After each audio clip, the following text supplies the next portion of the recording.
Ever since humans first developed the atom bomb, the prospect of an all-out nuclear war has been lingering on our collective consciousness.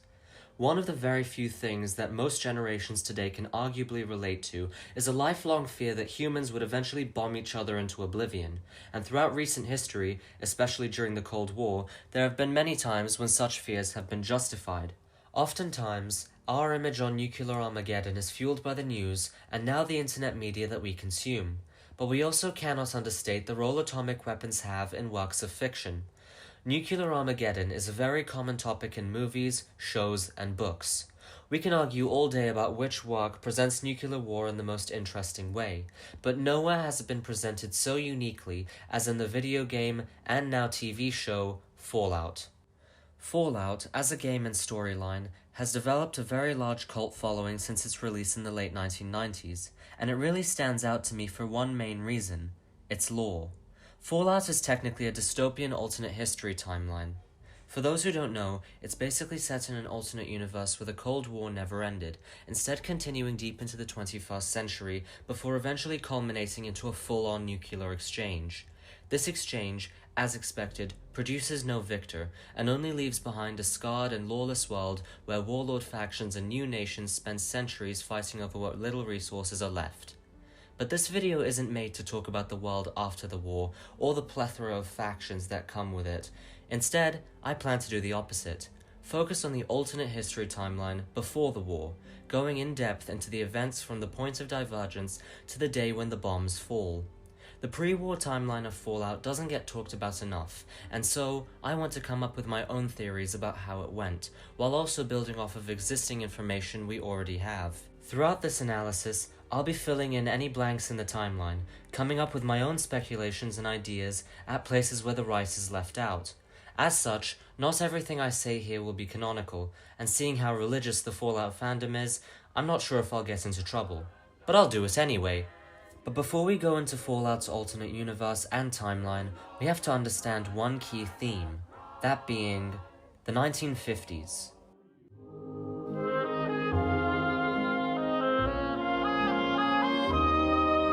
The 1950s was a very weird time, especially in America. World War II had just ended, and the US had come out as one of the sole global superpowers, rivaled only by the Soviet Union. As such, the decade was a time of relative economic prosperity. Widespread suburbanization meant that everyone, including returning veterans, could afford a home. Capitalism entered a golden age, crime was low, and pop culture was Gucci, homogenized, and generally very tame and actually kind of bland. With the Great Depression and the war firmly behind them, society was very optimistic. The common belief was that the future was bright and full of possibilities. Society's attention quickly turned to that of affluence, practicality, and technology. Of course, there was still a disgusting amount of systemic racism, sexism, and homophobia, but we don't need to talk about that. The 1950s also took place in the backdrop of the Cold War rivalry and Red Scare. International fears of the Soviet Union led to domestic fears of communist ideology. Because of this, the attitude remained pretty conservative, at least by today's standards. Post-war geopolitical tensions also created a fear of nuclear weapons and the potential for all-out nuclear war. Nuclear technology, however, was being used for a new purpose: to generate power for society in the cleanest way possible. This is why the time period was known as the Atomic Age. If you were to ask the average middle-class American back in the 1950s what they thought the future was going to be like, they'd most likely come up with one of two answers. A, something like this: a prosperous future in which humanity has made it to space, flying cars are everywhere, and nuclear energy powers everything, but also where the general culture remains the way it is. Or B, a prediction that society would very soon end abruptly with a nuclear war. Of course, 70 years later, we know how it all ended. By the mid-1960s, a new generation had grown tired of this social rigidness, and with the outbreak of the Vietnam War, a full-on counterculture movement began. After the events of the Cuban Missile Crisis in 1962, Cold War relations also entered into a brief period of détente. By the 1970s and 80s, Western culture had shifted to a point which was alien to what it was just 20 to 30 years earlier. Fears of a nuclear war with the Soviet Union also never materialized, as the Soviet Union collapsed in 1991. From there, we had the rise of the internet, microcomputing, globalization, social media, and climate anxiety in the 21st century, breeding the complicated multipolar world we live in today. But the timeline of Fallout speculates a world where all of this was different. What if the events of the 60s and beyond, more specifically the counterculture movement, denuclearization, and microtech, never occurred as they did, and the cultural zeitgeist of the 1950s simply never ended? What if the atomic age and the Cold War extended deep into the 21st century, all the way up until a nuclear war inevitably breaks out? Before the bombs fall, this is the main premise of the pre-war Fallout universe. It is this timeline I'll be exploring. Throughout this, I'll try to remain as faithful to the information that we have on the domestic and global events of the pre-war world as possible. Obviously though, as the main focus of Fallout is what goes on after the nuclear war, there are huge blank spaces in the timeline, which I'll just have to fill out with what I feel makes sense. A lot of the other details I put in here have been taken from other posts and sites that I've seen across the internet. Basically, just understand that not everything that's said here is factual, and that a lot of the events are fan ideas or just my headcanon theories. So without further ado, here is my timeline of the pre-war Fallout universe. We don't have too much information on the exact point of divergence in this timeline, but from what's known, it most likely occurs after World War II. The war goes exactly the same as it does in our world. Hitler dies, Germany surrenders, and the US drops the first atom bombs on Hiroshima and Nagasaki, taking out the Japanese Empire. The Allies still emerge victorious, and the institutions that rose as a result of this, i.e. the UN, NATO, and Bretton Woods, still come into being. With the rise of the Second Red Scare, the Marshall Aid Plan, and the Warsaw Pact, the Cold War still begins in the late 1940s. I've placed the first POD in the year 1947 specifically, when the transistor, a tiny device used in electronics, is not invented. For those who aren't into comp sci, myself included, the transistor is basically a small device used as an electronic switch, which regulates electrical flow in a device and can be switched on and off. I probably butchered or oversimplified that definition, but what you have to understand is that it is a crucial part of modern computing. Without it, you wouldn't be watching this video, and the device you're using to watch it wouldn't exist. Without the transistor, computers and electronics in this alternate world still rely heavily on vacuum tube technology. This would make computers look bigger, clunkier, and slower. The absence of transistors also affects the distribution of TV sets in the late 1940s and early 50s. Television still sees somewhat of a boom after World War II, but it isn't as big as it was in our world, with less sets being manufactured. Other than that, the changes we've seen don't have massive immediate effects on the timeline, at least not yet. The 1950s still go mostly the same. The Korean War still happens, Eisenhower still becomes president, both the US and the Soviet Union still begin testing atomic and hydrogen bombs, and the atomic age culture we know and love still comes about. The government still pours millions into nuclear energy and technological research. Rock music still comes about, and McCarthy still begins his purge of communist sympathizers in America, the only difference being that he doesn't die early in 1957, and his infamous Senate hearings continue deep into the 1960s, going mostly unchallenged. Without the transistor, microprocessors, or frankly any kind of microchip technology, also never really take off, at least not as early as they did.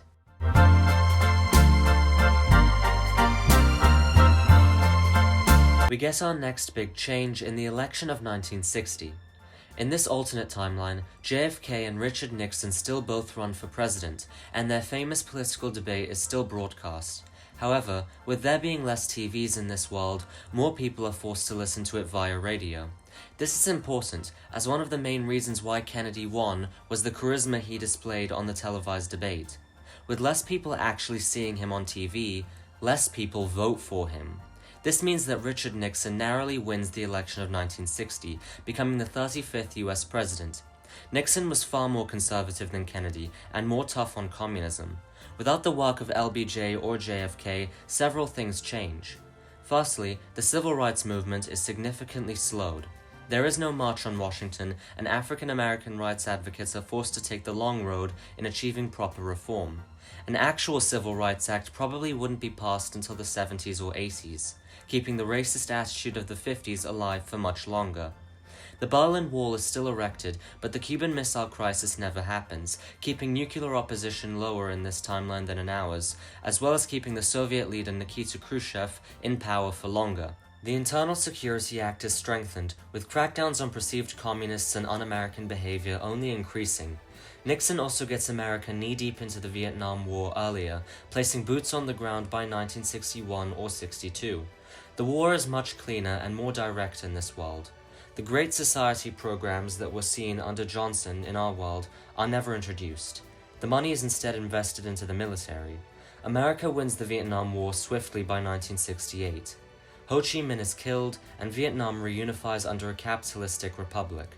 This greatly increases morale in the US, with a brief wave of patriotism drowning out any remaining countercultural action that exists. The peace and counterculture movements do still exist in this world, it's just that they never properly gained traction and were ultimately not as popular. The victory in Vietnam also means that Sino-American relations take a massive hit. The Cold War also extends to space in this decade, with the US and the Soviets racing to get to the moon first.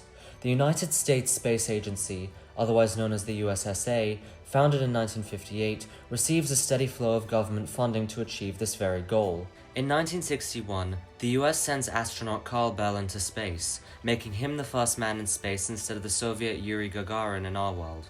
In 1964, Nixon wins re-election against Hubert Humphrey by a landslide. He spends his second term consolidating government power. In our world, by the 1960s, the Republican Party shifted towards advocating for limited government. However, with Barry Goldwater never running in 1964, this shift is less drastic. Besides the fact that this makes the government more inclined to federal overreach, this also means that the ideological gap between the Democrats and the Republicans in the Fallout universe is much narrower. In 1968, Nixon's last year in office, the next big change in the timeline occurs. Congress passes the 26th Amendment. This amendment is made to reorganize the US political system, redrawing the internal US borders and clustering states together to create 13 commonwealths. The commonwealths all function above the state level, but just below the federal level. The official reason behind this major change was that it was a way to streamline the US fight against communism and to improve government efficiency, as well as create a greater sense of unity against perceived internal divisions. In actuality, this was simply done to centralize federal power. The Commonwealth system takes effect on January 1, 1969, with the US flag being altered on the 4th of July of that year. Over time, this system only creates another layer of bureaucracy, which only further complicates elections and establishes an oligarchical system that becomes harder for ordinary people to influence. This amendment is very controversial when it's passed. Many of America's foreign adversaries also voiced concern over it. After 16 years of Republican rule over the White House, the Democrats win the election of 1968, and RFK becomes the new president. On July 16, 1969, the USSA launches their Valiant 11 mission to the Moon's Sea of Tranquility, with Richard Wade, not Neil Armstrong, becoming the first man to walk on the lunar surface. Even though the Soviet Union loses the moon race, they're still motivated to continue funding their space program. China also begins kickstarting their own space program too, basically continuing the space race and eventually extending the Cold War beyond Earth. Elsewhere, the UK and France still rapidly decolonized during this time. The 1970s sees a stabilization period after the 1960s. Under the new Commonwealth system and the Kennedy administration, the US experiences a second wave of suburbanization. These new suburbs are increasingly reliant on nuclear energy to survive, with the US gradually increasing the percentage of nuclear power usage in energy production. The US, the USSR, and now even China also continue to test nuclear bombs in the Pacific. American culture remains the same as it has been for the past 20-odd years. Due to a general fear that the world would descend back into a state of war, attitudes remain conservative and family-oriented. The nuclear family is almost treated as a national symbol. In 1972, the US lays down New Plymouth, their first lunar base. The Soviet Union quickly follows with their own base in 1973. RFK also wins re-election. Throughout the 1970s, investment from both sides of the Iron Curtain into nuclear energy skyrockets. China also joins in. They'd have already gained nuclear weapons in 1964, and by 1975, nuclear energy would be a steadily growing industry there. China also never pursues the open-door policy in this universe. This would be due to Deng Xiaoping never becoming the paramount leader in this world, instead being replaced by Chen Yun, a conservative who advocated for cautious and controlled reforms. The China of this world mainly grows through domestic economic policy. In other words, China urbanizes slower. Technology sees a great jump, first with the expansion of both the American and Soviet moon bases. New resources are mined, and another economic boom occurs. In 1976, the first Chinese taikonauts land on the moon, once again fueling the Red Scare. Down on Earth, nuclear energy now makes up nearly a quarter of the US's total energy production, with the hope that the share would only increase in the lead up to the 2000s. Advancements in computer science also mean that larger vacuum tubes are developed, creating bigger and far more powerful machines for the government to use in espionage. Although the Cold War is still in full swing, foreign policy under the Kennedy administration sees a brief relaxation. Under a policy of pragmatic anti-communism, attempts to increase trade with communist countries are made. This garners criticism for the administration, and RFK is quickly labeled a commie-loving pinko by his opponents. The voters don't let this down either. In 1976, the Republican Ronald Reagan is elected president. Being a hardliner, Reagan cracks down on communism even harder, both domestically and internationally. In 1978, Congress passes the Lunar Defense Act, allowing the US to send military personnel, weapons, and eventually missiles to the moon. This act receives some public criticism, which is quickly drowned out. Moving away from America, the Iranian Revolution fails. There is no Islamic Republic, and thus no hostage crisis. Culture in the 1970s still draws a lot of inspiration from atomic technology and space exploration. Disco, reggae, and psych rock never truly take off as mainstream music genres, remaining strictly underground. Several bands and artists that dominated by this time in our world either never form or never became popular. Music still mostly revolves around doo-wop and rock and roll. Motown is considered edgy. The Beatles also never boom and remain a tamer, regional rock band relevant almost exclusively to the UK and Ireland. This trend of safer, more formulaic mainstream music and culture only continues. The punk movement still somewhat exists, but once again it's very niche, underground, and completely rejected by mainstream society as destabilizing communist depravity. Ronald Reagan clears out the election of 1980 and begins his second term by starting up another anti-communist clear-out. Over the course of the early to mid-1980s, in an event known as the Silver Screen Purges, Hollywood receives its largest round of FBI investigations since the 50s. The Screen Actors Guild is downsized and weakened, after an entire line of actors, directors, and screenwriters are denounced and fired due to perceived communist sympathies or alleged homosexuality. Protests occur, but are ultimately futile. What this leads to is an even more risk-averse film, TV, and even music industry going forwards.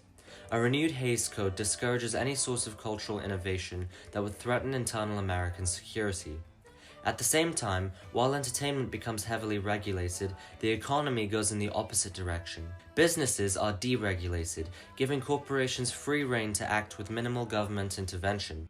This all comes as part of Reagan's Springtime in America campaign, which aims to eradicate American communism by promoting capitalism to the highest degree, as well as, of course, traditional family values. America also begins investing more into space warfare. Another moon colony is laid down. In 1982, China tries and fails to lay down a moon colony of their own on the lunar South Pole. It won't be until 1987 before they actually succeed. More military satellites are launched on both sides, and laser weapon technology begins to come into use. This is this timeline's equivalent to the Star Wars program of our world that Reagan did try to initiate with limited success. The AIDS epidemic still happens, only the response in this world is quite different. In our world, the government response to HIV was slow and plagued by scapegoating, before eventually some mitigation measures were introduced.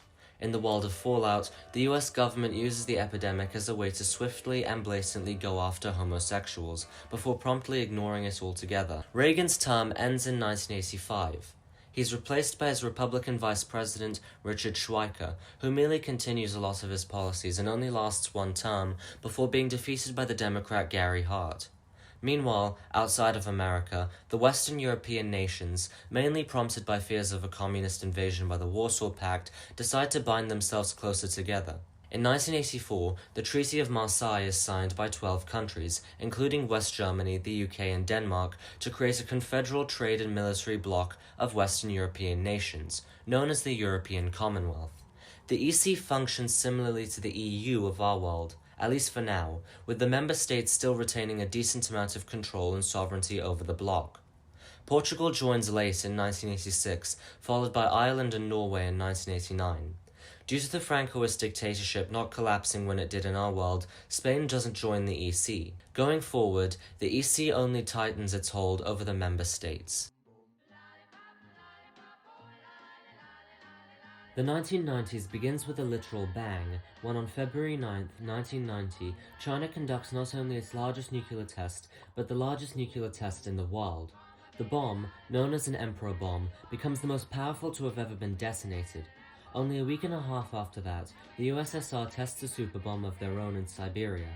Beginning to panic, the US and the UN threaten the communist powers, to which both Russia and China respond by stationing missiles in the Baltic states, the Siberian coast, and North Korea respectively. There are also rumors that North Korea had successfully developed nuclear weapons of their own. This triggers the Baltic Missile Crisis, where the Chinese and the Soviets respond to international sanctions by threatening to turn America and Western Europe into a sheet of glass. Iceland and Greece quickly join the EC later that year, while Cyprus joins the year after. NATO scrambles to respond, placing missiles in Turkey and West Germany. The whole standoff lasts around a year.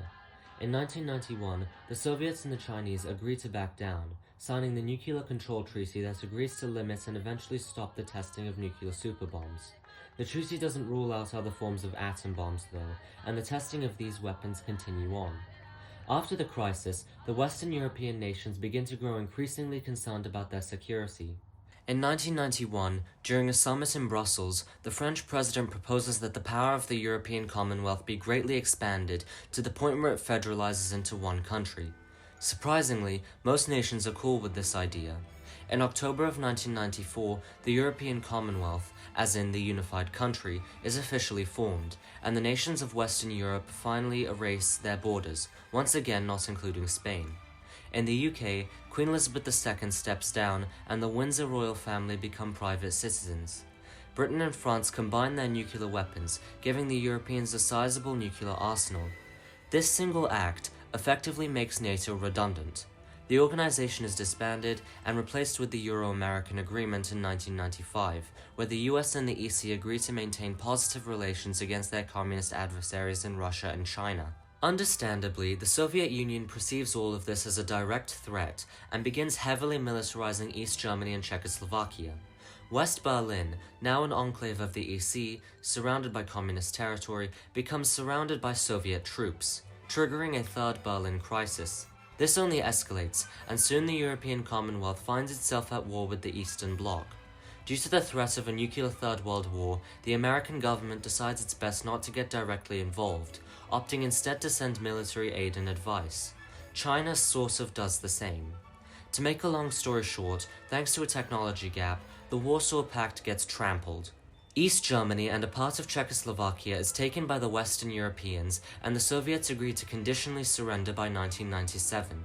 As punishment, they're forced into paying reparations, while also agreeing to hand over East Germany in exchange for the other communist Eastern Bloc countries remaining untouched.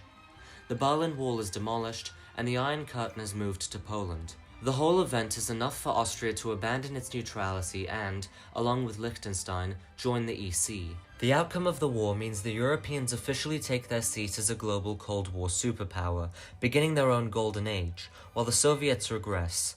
Although they don't necessarily collapse, and their army recovers, their economy is left in shambles. The Warsaw Pact is disbanded, and the grip on the Eastern European countries is loosened. Some of them liberalize, while others just adopt stricter and more oppressive versions of communism. For the US, this is only a short-lived win. Although the Russians are weakened, another communist power looks to be rising with no sign of slowing down: China. While they may not be an economic power just yet, their military and population is growing substantially, and foreign analysts begin to grow worried. Speaking of which, at this time, a lot of attention is turned towards the future and the coming millennium. Architecture and popular art begins to reflect society's hopes towards a bright, technology-filled 21st century, when humanity will live in a world free of war and hunger. In the US, American exceptionalism goes on the rise.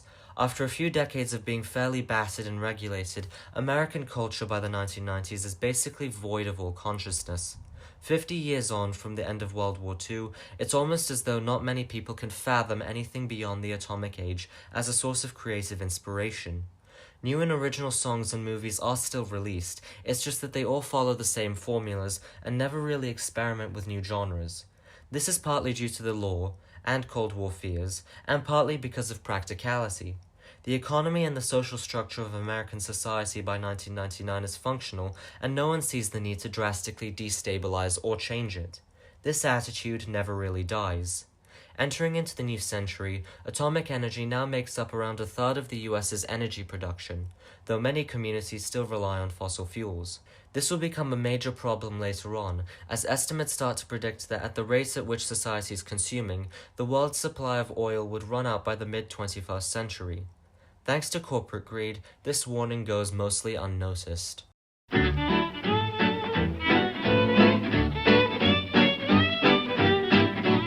The 21st century opens on a generally optimistic note. The American economy goes on the rebound, again, and for the first time, it seems as though the Soviet Union does not pose a serious threat. In Europe, Greece and Norway officially joined the EC in 2001, with Sweden and Iceland considering to follow suit.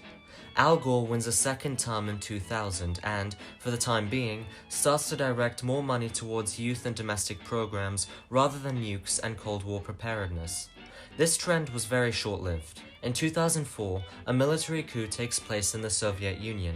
While all this does is weaken the USSR's position further, it also implants a rogue government in one of America's key communist enemies. When this new regime takes control of the country's nukes, threats are made and the world panics. China doesn't protest this development, mainly because the new regime is more supportive of Maoist principles. This is where we begin to see China take over as the main communist boogeyman in America.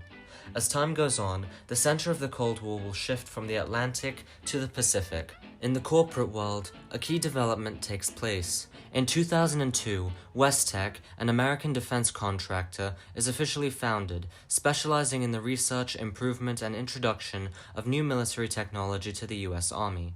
Their founding precedes another wave of sweeping deregulation during the administration of John McCain in the mid to late 2000s. Remember this company, because they'll be important later. Another industry that sees growth is the shelter and protection business.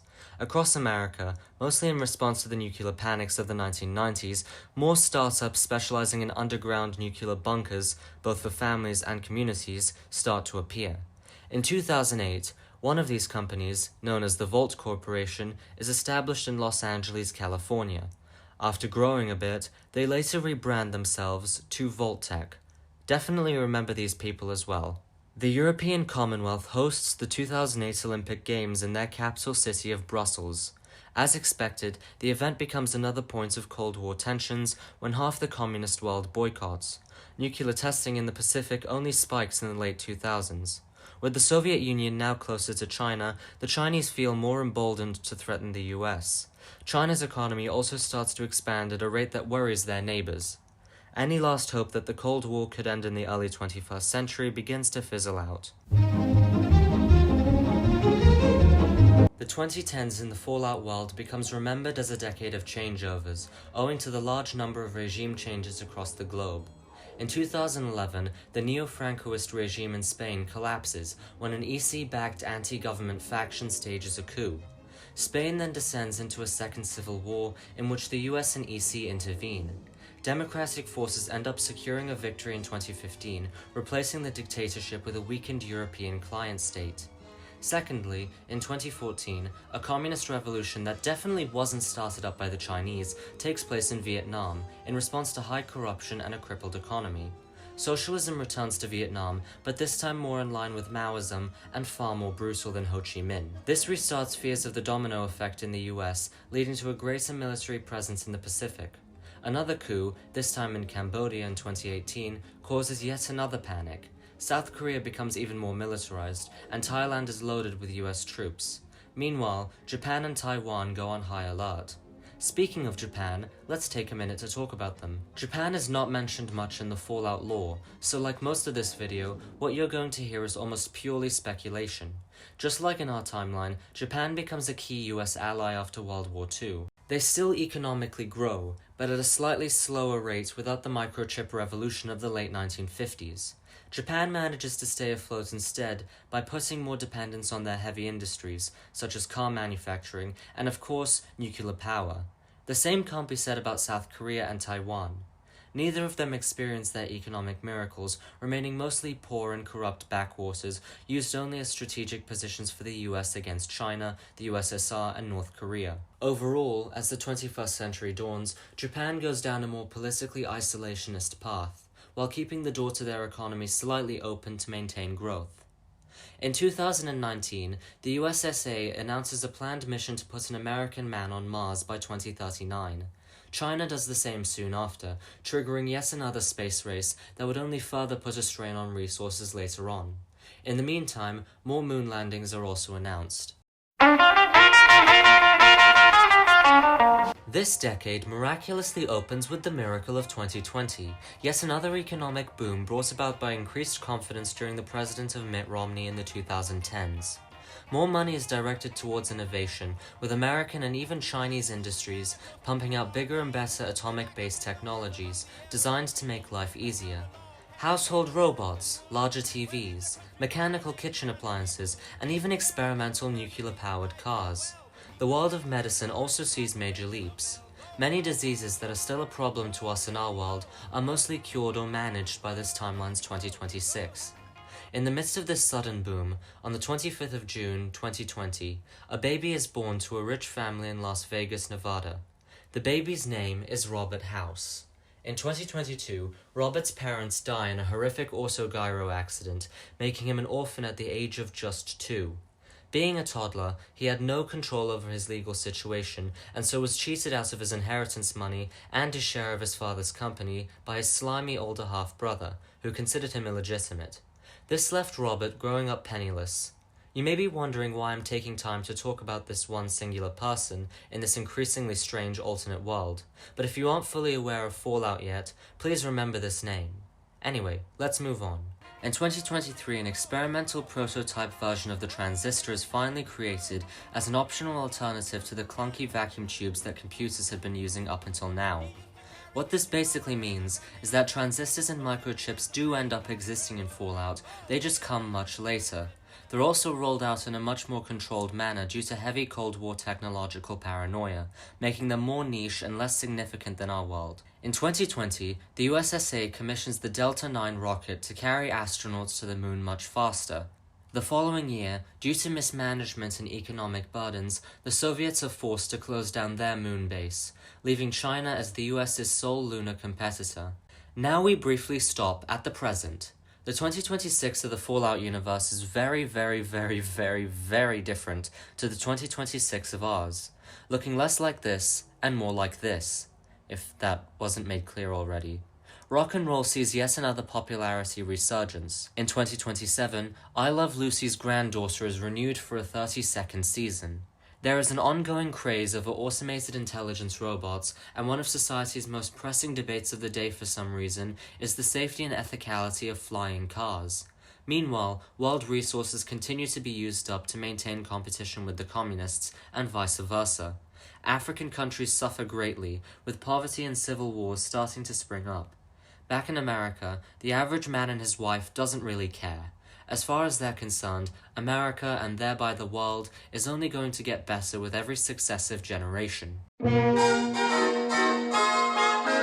Once we get to the 2030s, it becomes much easier to map the timeline, as most of the pre-war lore is concentrated from this time onwards. That being said, the 2030s end up being the last relatively stable period within the US. Internationally, the Cold War starts to go sour. In 2031, Spain finally joins the European Commonwealth, creating a unified Western European superpower with an economy nearly rivaling that of the US. This is the point in which relations between the Americans and the Europeans begin to become more bitter. China experiences a Maoist revival, which leads to a strengthening of the dictatorship. A massive purge takes place, and by 2033, the flag is replaced with this. The new government of China is far more aggressive, openly vowing to destroy the Americans and become the torchbearers of global communism. Not long after this, Thailand becomes overrun by a communist revolution that overthrows the monarchy and triggers a brief civil war in which the Reds win. American efforts to set up a counterinsurgency fail. The loss of Thailand leads the US to triple their military presence in countries like the Philippines so as to control the domino spread as much as possible. Needless to say, the troubles in East Asia lead to yet another nuclear scare, as both China and the DPRK stockpile weapons. The USSA pauses their Mars mission and delays their moon launches in favor of heightened nuclear defense, converting their Delta IX rocket to a missile and restarting the lunar arms race. The world of technology at this time does not look as bleak yet. American scientists make great strides towards achieving nuclear fusion. If achieved, it would grant the Americans an unlimited supply of energy. In 2037, General Atomics International, a company specializing in robotics, releases the Mr. Handy robot to the general public. This revolutionizes the world of household robots by essentially creating this universe's equivalent to an AI chatbot, except more physical and helpful with chores. Advancements in computing also mean computers become smaller. CRT computer terminals, though still experimental, start to show up more often around this time. While all of this is going on, Vault-Tec, the bunker company mentioned earlier, sees a sudden explosion. Having spent the last 10 to 20 years prior acquiring or absorbing smaller companies and capitalizing off of fear generated by nuclear tests, Vault-Tec becomes the largest bunker manufacturer in the US. In 2031, Morgantown University in West Virginia is bought, renamed to Vault-Tec University, and becomes a place exclusively to train Vault-Tec employees, demonstrating how much money the company had by this point. Very soon, this growth begins to catch the attention of the US government. In 2039, the US finally legalizes homosexuality nationwide, though same-sex marriage remains only allowed in 3 out of the 13 Commonwealths.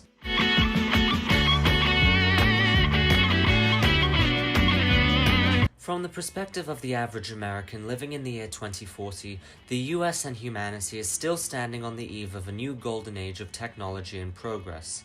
Nuclear investment is the highest it's ever been, as is lunar defense, and although it had been 20 years since the Mars mission was announced, a heavy space-related entertainment and propaganda campaign ensures support and enthusiasm is still high. Mr. Handy robot sales are booming. In 2042, when a series of devastating earthquakes occur in Mexico, General Atomics sends a handful of their robots to aid with recovery. Defense contractors like Westech work in improving laser and plasma guns, as well as military transport vehicles. Corporations essentially come at the forefront of the American fight against communism. This is where we come back to our friend from earlier, Robert House. After managing to go to university at the Commonwealth Institute of Technology, which is it's literally just a renamed MIT. He founds a new company on June 25th, 2042. Known as Robco Industries, it's a computer and robotics manufacturer meant to compete with General Atomics. It sees success very quickly, absorbing smaller companies and going on track to becoming a multi-billion-dollar giant. In 2047, Robco releases the Pip-Boy, this universe's equivalent to the iPhone, instantly making it rich. Technology is not the only sector that sees a corporate boom, though. In 2044, Nuka-Cola is invented as a soft drink and instantly becomes a nationwide hit. By the 2040s, the company that we now know as Coca-Cola has become small due to declining sales in the early 21st century, allowing the newly formed Nuka-Cola Corporation to sue them out of existence. Nuka-Cola goes on to start its own corporate empire, creating a monopoly over the soft drink industry, becoming a symbol of capitalist American freedom for some reason, and even creating theme parks. There is a reason why I'm suddenly focusing a lot on the business and economic side of this timeline, and that's because by this point, consistent deregulation and support of capitalism as a reaction to communism has allowed corporations to essentially do what they want. High debt also means that the US government outsources a lot of its work in defense and energy to companies. Corporations begin to have more of a say in the way of things, leading to an ungodly amount of corruption and exploitation. Besides this, the mass overconsumption promoted by hypercapitalism leads to a very noticeable drain on global resources. This is felt especially hard by poorer African and Latin American countries that have been exploited by their respective American and Chinese interests. Government deregulation also extends to the scientific sector, where ethicality laws become very loose. Concerns are raised over the US and China's potentially unethical research and lab practices. These concerns are swept under the rug, and both of these countries only double down on their jingoistic goals. By this time, communist crackdowns become very normalized in America. Hotlines are established to allow almost anyone to snitch on, well, anyone. And the House of Un-American Activities Committee, having been abolished in 1969 in our world, never went away here and is still going strong. With the collapse of the Chinese economy in 2049, all of the Cold War superpowers begin to grasp the true scale of the coming resource crisis, realizing that the only way for them to realistically survive is to expand outwards. The 2050s is the decade where things truly take a turn for the worst. As oil begins to run out across the world, more countries turn to energy nationalism to protect themselves, and gas prices skyrocket. As the Texas oil fields run dry, the US government doubles down on funding for nuclear energy and nuclear fusion.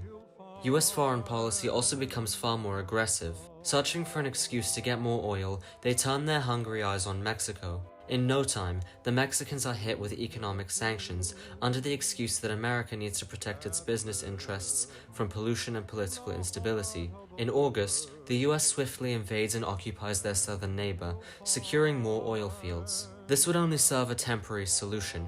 In January of 2052, the last of the world's main oil sources run dry, triggering the resource wars.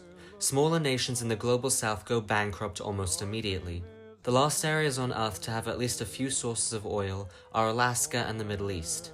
It's actually worth talking about the Middle East for a bit. Just like in our universe, the Middle Eastern states in the fallout world prospered greatly thanks to the oil trade, especially around the turn of the millennium. Politically speaking, the Arab Ba'ath Party in Iraq and Syria never collapses in this universe, making Arab nationalism more popular. By the 2040s though, as petroleum reserves begin to run out faster than expected, conflicts start to arise. Coups take place in countries like Egypt and Bahrain, while regional wars break out between countries in the Levant and the Gulf. Despite this, these countries wind up having some of the last supplies of oil in the world, making them an easy target by foreign powers. On April 3rd, 2052, after 5 OPEC nations enact an oil embargo, the European Commonwealth officially invades the Middle Eastern states. This sudden invasion drives those countries to temporarily end their wars and form a rushed confederal alliance to fight the Europeans. The Middle Eastern War drives gas prices through the roof. This leads to the hurried development of atomic-powered cars. The war also leads to the sudden dissolution of the United Nations, an institution which was already seen as useless and unable to solve the world's basic geopolitical issues. Things get even worse in 2053, when a disease known simply as the New Plague spreads across the United States, killing thousands and leading to the first ever national quarantine. The panic only comes under some control in 2055, when West Tech scientists begin developing a cure. The Middle Eastern War also gets ugly in December of that year, when a nuclear weapon, supposedly placed by a terrorist group, is detonated in the city of Tel Aviv. Most of the surrounding countries do not buy this story, and a limited nuclear exchange begins between the EC and the Middle Eastern states, primarily led by Saudi Arabia. This is the first time nuclear weapons have been used for conflict purposes in over a century, sparking a global panic on a scale greater than 1990. By now, it would become very clear to both the federal government and the average American that the world is going to hell. As part of a plan launched by the Department of Defense, known simply as Project Brainstorm, the US government tries its best to keep the population distracted and loyal, with an endless stream of propaganda and cheerful media being supplied to them on a silver platter. Additionally, they also launch Project Safe House, a massive plan in which Vault-Tec would be commissioned by the government to dig and construct 122 underground vaults across the country. These vaults would essentially serve as underground cities, supposedly able to house enough people for America to survive in the event of a nuclear apocalypse. The project gets underway successfully. There is a catch though, that being the alternative motives behind the vault system's creations. This is where we learn about the Enclave. Though not referred to by that name at this point, in the Fallout world, the Enclave is essentially a secret deep state faction within the US government. It's mainly comprised of elites who believe themselves financially, mentally, and even biologically superior to the average American. Many corporate leaders also involve themselves in this group. They quickly make plans to hijack Project Safehouse for the sake of using the vault as a way to carry out unethical scientific and social experiments on the people in them. This fact becomes more relevant later on and is of course unknown to most. In 2056, a resource-hungry China invades and annexes Vietnam, Laos, and Cambodia in order to secure its supplies of rubber, coal, oil, and gas. Mongolia, Nepal, and Bhutan are also forcibly annexed by the end of the decade and are subjugated to brutal cultural assimilation campaigns. By now reduced to a puppet state, North Korea also guarantees China a steady supply of uranium. In a major blow to US foreign interests, South Korea's export economy collapses completely, turning it into a failed state and ultimately leading it to accept reunification plans with the North under the communist regime. China also backs communist revolutions in Afghanistan and Iran, the latter of which pulls out of the war with the EC, a war which was already going badly for the Middle East after a ground invasion of North Africa and the Levant was launched. Switzerland is also pressured to finally abandon its neutrality and join the EC in 2053 due to resource uncertainty. All of this damages US-EC relations and the Euro-American agreement is abandoned. As the last of the oil fields in Saudi Arabia are destroyed, the war becomes increasingly pointless.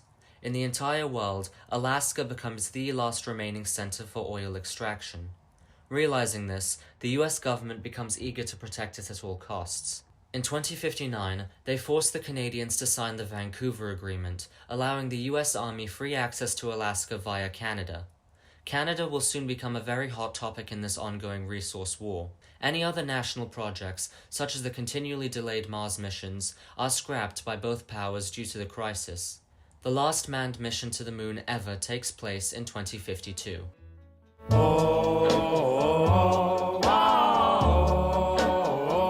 As the last oil sources dry up, fuel becomes way too precious to waste on everyday usage. Across the world, gas stations shut down and traffic jams grind to a halt. Car companies are forced to begin mass-producing electric and fission-powered cars, while pressure on fusion research grows even more. It won't be until the 2070s when fusion and even flying cars are created, though extremely expensive.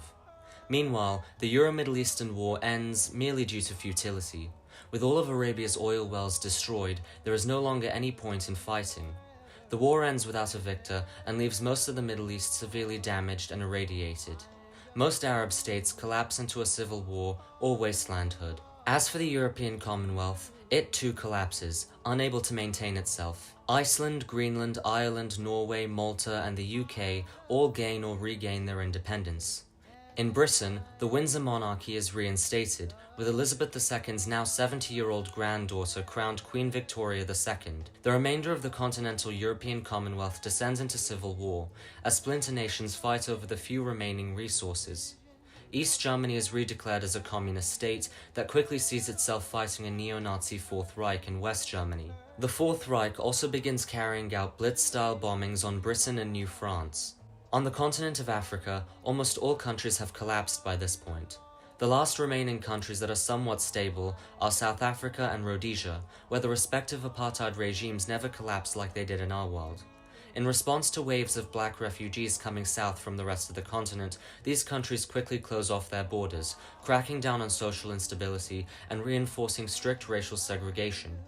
India also collapses into a debilitating civil war in 2061. With everything going on, the American public grows highly concerned and more isolationist policies are introduced. In 2063, Vault-Tec begins mass advertising spaces in their mostly completed vaults, using nuclear anxieties to encourage sales. More routine drills are carried out too, which over time only leads to a cry-wolf effect for many people.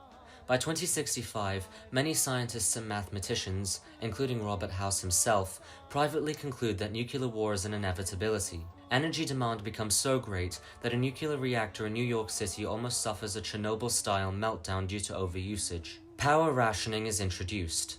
As usual, the tech sector is the only place which sees some kind of progress. Advances in AI mean America's megacorporations work with much greater efficiency, while advances in computing culminate in the official invention, patenting, and rolling out of the transistor. Its invention inevitably leads to the creation of smaller CRT computer terminals, though they're mostly only used by corporations. In the military sector, West Tech leads the research and creation of new power armor. In 2065, the T-45 is invented, and though it's riddled with functional errors and weak points, it revolutionizes combat. All of these advances soon become very advantageous. 2066 is a very big year. As China struggles with high resource demands, they too increasingly become more aggressive in their foreign policy. Trade talks with the US begin to fail, and as a response, the US tests more nukes in the Pacific as a deterrent. The Americans then completely shut down all talks, declaring that all oil production will be reserved for domestic use only. This was a very bad idea. In December, China launches a full-scale invasion of Alaska in pursuit of taking America's oil fields. After 119 years of geopolitical tension, the Cold War finally turns hot with the Sino-American War. The public panics, awaiting nuclear Armageddon, while the US Army begins rolling towards the Alaskan front in droves, infringing on Canadian sovereignty in the process.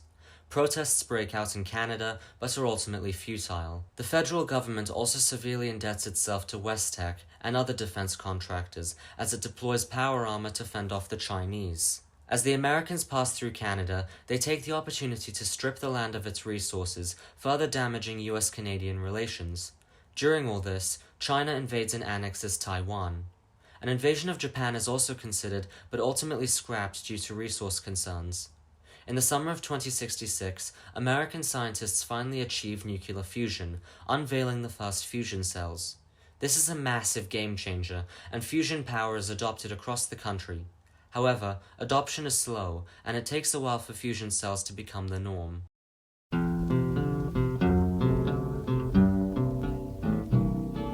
The war in Alaska grinds to a standstill, and more blood is spilt. At the height of the war, the government spends billions in funding and debt payments. In order to pay, money printing goes up, leading to Weimar-style hyperinflation in the US. The effects of this are seemingly ignored by a terrified public bombarded with a stream of pro-war anti-Chinese propaganda. Similarly to Japanese Americans during World War II, Chinese Americans are heavily scapegoated. Without much debate, the government decides they cannot be trusted. Very soon, the internment camps are reopened. Press freedoms are suppressed in the name of national security. The House Un-American Activities Committee and the FBI are strengthened. A resurgent anti-war hippie movement is crushed for a second time under the excuse of preventing communist infiltration in the youth.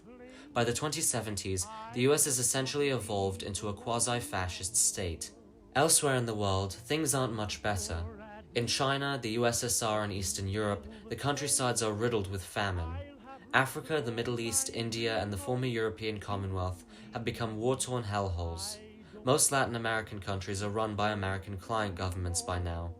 While searching for ways to technologically gain the upper hand against the Chinese, the United States delegates an immense amount of power to private companies to carry out crude and unethical scientific experiments. The USSA begins working on the Deep Sleep project to test the limits of human hibernation in space. In response to the use of bioweapons by China, West Tech begins working on a project to ensure biological immunity amongst US soldiers. This leads to the development of the Forced Evolutionary Virus, or FEV, in the mid-2070s. In Fallout, FEV is a man-made virus designed to alter human DNA to make its hosts physically stronger and immune to other illnesses. Although animal testing winds up mostly successful, this virus is a recipe for disaster. Its lab testing on humans in 2076 becomes an extremely unethical project. Besides usage in the army, it also becomes involved in plans for Vault-Tech's secret vault experiments. By this time, artificial intelligence has advanced far enough to gain consciousness, with Skynet. With this, Vault-Tech also works on developing ZACs, their own system of super-intelligent AIs. In 2075, Robco develops their unified operating system, standardizing computers and basically creating the closest thing this world has to the internet, 80 years after it was developed in our world. In 2072, the US Army announces its development of a superweapon, known as Liberty Prime, for use in Alaska. Speaking of, by now, Canada is treated as Little America by the US. Anti-American resistance groups begin to form, carrying out attacks to sabotage the US Army. In 2072, a particular attack on the Alaska oil pipeline becomes so effective that it's enough to give the Americans a justification to begin annexing Canada outright. Riots are put down brutally, and throughout the middle of the decade, many Canadian protesters are rounded up and also thrown into internment camps. In 2074, the US launches a massive D-Day-style invasion on the Chinese mainland, putting the Chinese on the defensive. Using Japan as a springboard, Taiwan is taken back, as is Korea. The idea that the US is winning the war boosts jingoistic fervor back home.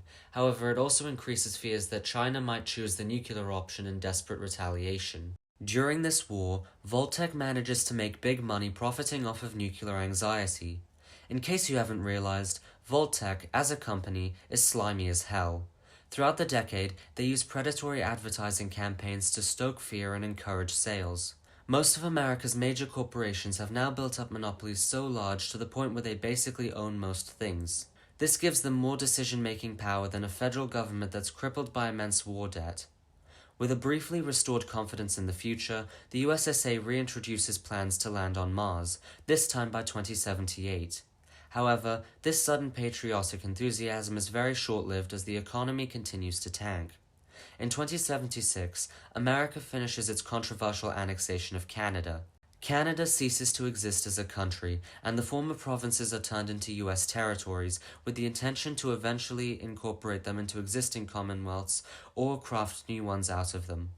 Rioting occurs, and as usual, is crushed brutally. In January of 2077, the last Chinese troops leave Alaska. Improved power armor is transported across the Pacific to finish them off. Power armor is also used to crush the growing number of American protesters and veterans. In February, these protests turn into violent urban riots after information on the development of FEV is leaked to the public. Due to a sudden drop in support for corporations and rumors that the Chinese were willing to come to the negotiating table with America, Vault-Tec's sales decline significantly. Many states are overrun by strikes to the point where the economy stops moving. Bombings and lootings take place all across the country. Sadly, in 2077, these troubles do not become the biggest issue of the year. In March, the President of the United States, this guy, along with several high-profile government officials who are secretly part of the enclave, suddenly vanish. Secretly, they retreat to a private oil rig out in the Atlantic with the intent of sheltering themselves from a potential nuclear exchange with the Chinese. Officially, the public have no idea where he is. In September, peace talks between the US and China break down, with both sides continuing the war. By October 22nd, American troops begin to approach Beijing. On the same day, the US Department of Defense detects the presence of Chinese subs in the Pacific and begins to fear the worst. The Bulletin of Atomic Scientists set the doomsday clock at 2 seconds to midnight. The following day, on October 23rd, a squadron of enemy airplanes are also detected over the Bering Strait, coming from the Soviet Union. At 9:13 a.m. Eastern Standard Time, the alert systems are raised to DEFCON 2 after missile launches are suspected. 4 minutes later, they're raised to DEFCON 1. Air raid sirens sound, but due to being too used to drills and tests, most ignore it. At 9:42 a.m., the East Coast cities of New York and Philadelphia are suddenly struck. News travels fast, and the fallout shelters are opened. The US president initiates the response. In 1945, when Oppenheimer and his team tested the first atom bomb, he feared he had opened Pandora's box. After 132 years of nuclear fear, at 9:47 a.m. Eastern Standard Time on October 23, 2077, America, and soon the world, bears witness to the second sunrise he so dreaded. Why does my heart go on beating? Why do these eyes of mine cry? Don't they know it's the end of the world? It ended when you said goodbye. Why does my heart go on beating? Why do these eyes of mine cry? Don't they know it's the end of the world? It ended when you said goodbye.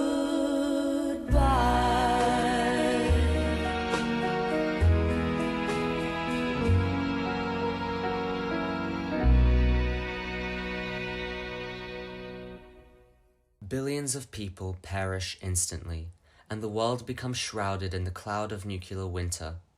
Any country that was not directly attacked during the war collapses soon after. The Earth's surface becomes an irradiated wasteland.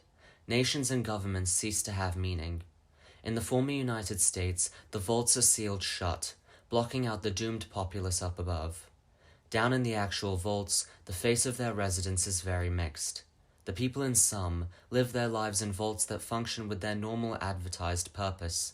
Most others soon become subjected to vault tech and the Enclave's evil experiments for centuries to come. As for Robert House, he manages to seal himself in a life support pod in Las Vegas, one of the few cities that wasn't hit. His consciousness is uploaded to a computer in which he is immortalized. The pre-war world vanishes. Decades of overconsumption, overpopulation, and corporate greed lead to its inevitable end. The atom bomb is the ultimate result of thousands of years of human conflict. However, with the Great War, humanity did not perish. Those left on the surface either evolved or became raiders living in primitive conditions.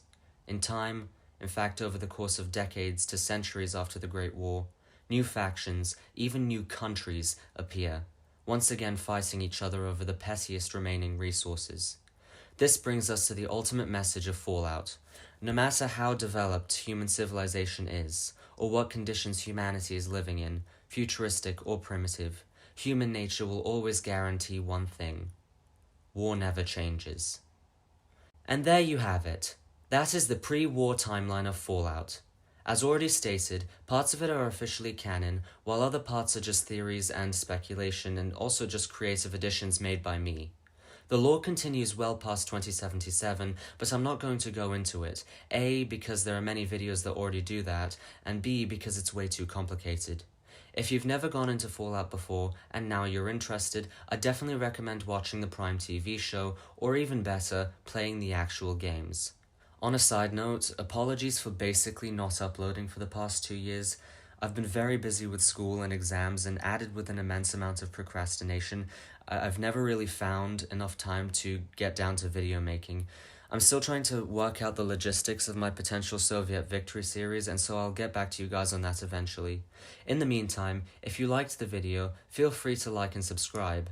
I also have a Discord server, to which the link is in the description. Until next time, see ya!